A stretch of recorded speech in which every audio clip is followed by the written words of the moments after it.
ମୁଁ ସାଇଲୋ ଗ୍ରାମ ପଞ୍ଚାୟତ ହାଇସ୍କୁଲ କହୁଛି।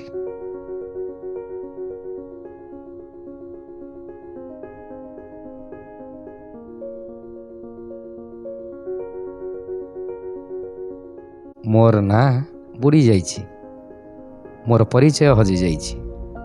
ବର୍ତ୍ତମାନ ସରକାରୀ ଉଚ୍ଚ ବିଦ୍ୟାଳୟ ସାଇଲୋ ରାହାମ ଭିତରେ ମୋର ଆତ୍ମା ଏବେ ବି ଅଛି। ମୋର ଶରୀର ବଦଳିଛି। ମୋତେ ଯେଉଁମାନେ ଗଢ଼ିଥିଲେ, ଜନ୍ମ ଦେଇଥିଲେ, ସେମାନେ ଆଜି ଆଉ ନାହାନ୍ତି। କେଶବ ଚନ୍ଦ୍ର ମଧ୍ୟ ଇଂରାଜୀ ବିଦ୍ୟାଳୟ, ଯାହାକୁ ସଂକ୍ଷେପରେ କେସିଏମି ସ୍କୁଲ ବୋଲି କୁହାଯାଉଥିଲା, ତାର ଏକ କୋଣ ଘରେ ଥିଲା ମୋର ଏନ୍ତୁଡ଼ିର ଷଠି ଘର।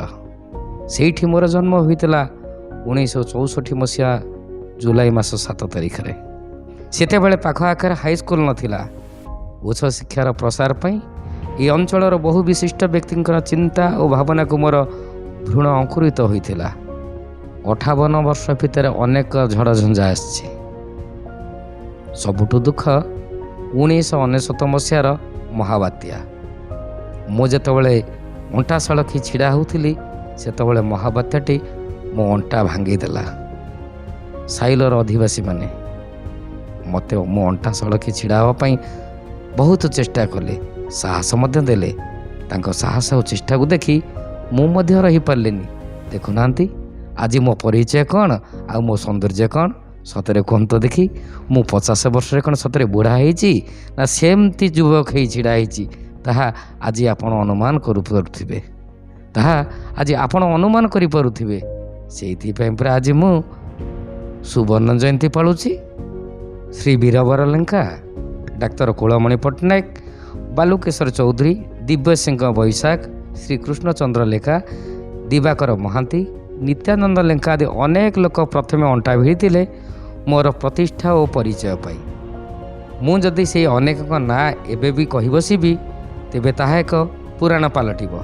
ସେମାନଙ୍କ ନାଁ ଉଚ୍ଚାରଣ ନ କଲେ ମଧ୍ୟ ବର୍ତ୍ତମାନ ହାଇସ୍କୁଲ ମାଟି ତଳେ ଥିବା ପୁରୁଣା ଇଟା ଖଣ୍ଡ ବି ସେମାନଙ୍କ ପାଖରେ କୃତଜ୍ଞତାର ଭାଷା ଏବେ ବି କହୁଛି। ଆଜି ଯେଉଁ ଛାତ୍ର, ଶିକ୍ଷକ ଏବଂ ଯୁବଗୋଷ୍ଠୀ ଅଛନ୍ତି, ସେମାନଙ୍କ ପାଖରେ ଏବେ ସେମାନେ ଅପରିଚିତ ହୋଇପାରନ୍ତି, କିନ୍ତୁ ମୁଁ ସାଇଲୋ ଗ୍ରାମ ପଞ୍ଚାୟତର ହାଇସ୍କୁଲର ଆତ୍ମା ଏବେ ବି ସେମାନଙ୍କ ପାଖରେ କୃତଜ୍ଞ। ରାଇଗଣର ଶ୍ରୀ କେଶବ ଚନ୍ଦ୍ର ଚୌଧୁରୀ ନିଜର ଜମି ଦେଇ ପ୍ରତିଷ୍ଠା କରିଥିଲେ କେସିଏମି ସ୍କୁଲ।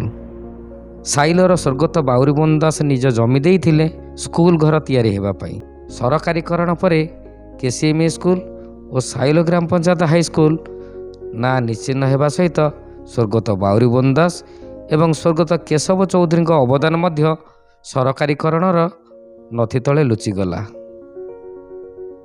ଏ ସ୍କୁଲର ପ୍ରଥମ ପ୍ରଧାନ ଶିକ୍ଷକ ଥିଲେ ଭରାଳ ଶ୍ରୀଯୁକ୍ତ ବସନ୍ତ କୁମାର ପ୍ରଧାନ।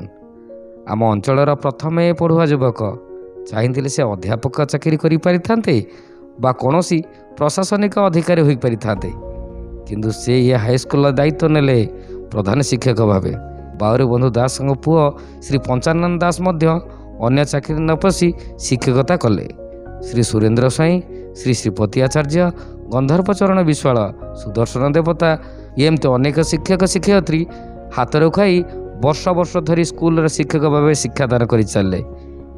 ଏବେ ଯେତେ ପ୍ରଶଂସା କଲେ, ଯେତେ କୃତଜ୍ଞତା ଜଣାଇଲେ ବି ଆମର ଭାଷା ନଅଣ୍ଟ ହେବ ସେମାନଙ୍କ ପାଇଁ।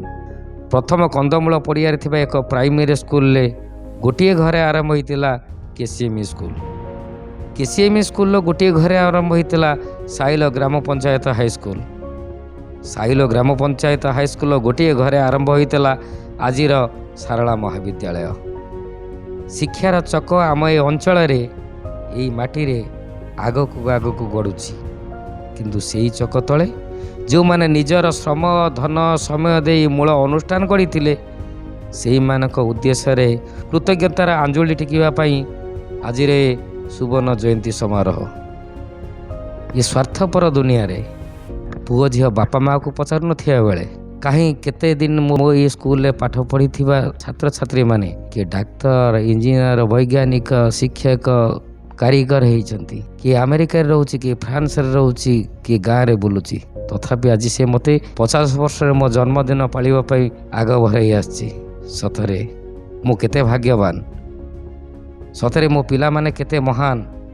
କାଳେ ମୋର କ'ଣ ହେଇଯିବ, ସେଇଥିପାଇଁ ଆଜି ସେ 50 ବର୍ଷରେ ମୋର ଜନ୍ମଦିନ ପାଳୁଛନ୍ତି।